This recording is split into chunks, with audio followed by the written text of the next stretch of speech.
Prime Minister Narendra Modi has urged citizens to curtail fuel consumption, avoid non-essential gold purchases and limit foreign travel to mitigate the economic impact of the ongoing West Asian conflict. Now, this call for austerity aims to protect the country's foreign exchange reserves and cushion the economy against rising global energy prices and supply chain disruptions. After the Prime Minister's remarks, questions doing the rounds are this: how has India fared so far in dealing with the war's economic costs? How does it compare with other countries? What about the challenges that lie ahead? Will the adjustments and mitigation strategy bring economic pain? Well, although India has been hit by the global energy squeeze, its households have so far avoided the harsher restrictions that have been seen elsewhere in the world. Consumers have been shielded from skyrocketing global oil prices. The government has maintained relatively stable petrol and diesel rates compared to other nations. In fact, some analysts say the call for austerity is a preemptive move to sustain this shield as global disruptions intensify, while others say that the government may soon implement policy shifts to handle the economic impact. Economists and market experts say that this is really a current account deficit or CAD story.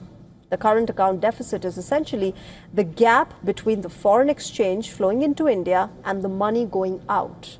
It usually widens when the country's import bill rises sharply, especially during crude oil shocks. India's current account deficit had already widened sharply before the latest crude oil spike. Gold, remember, is the second largest contributor to India's current account deficit after crude oil.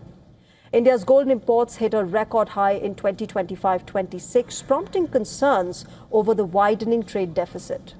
The scale of the issue becomes clearer in historical data. The market reaction reflected those fears almost immediately.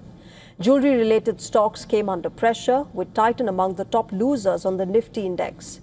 The Sensex plunged over 1,500 points since Monday, and the rupee crashed to a fresh record low of 95.62 per dollar.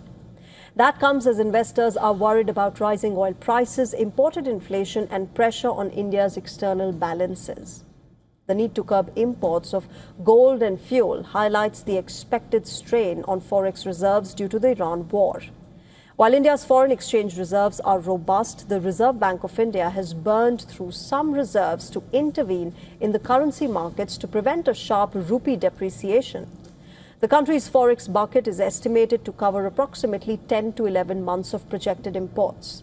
For an emerging economy, about 3 months of import cover is an absolute must. The country's forex reserves stand around $690 billion at the moment, slightly below its all-time high of over $704 billion back in September 2024.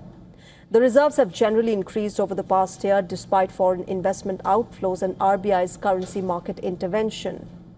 Fuel conservation formed another major part of Prime Minister Modi's remarks. When crude oil prices rise, India's import bill increases, inflationary pressure rises, transportation and logistics costs increase. The rupee faces pressure and corporate margins get squeezed. So your fuel bill is no longer just a household expense. It is also part of India's import bill, at least for now. And analysts say the government may be relying on persuasion rather than restrictions. But Prime Minister Modi's advisory has made one thing clear. In normal times, a gold necklace, a full tank of petrol, or a Bali vacation are simply lifestyle choices. But when oil prices spike and geopolitical tensions rise, those very personal expenses suddenly become part of a much larger national balance sheet.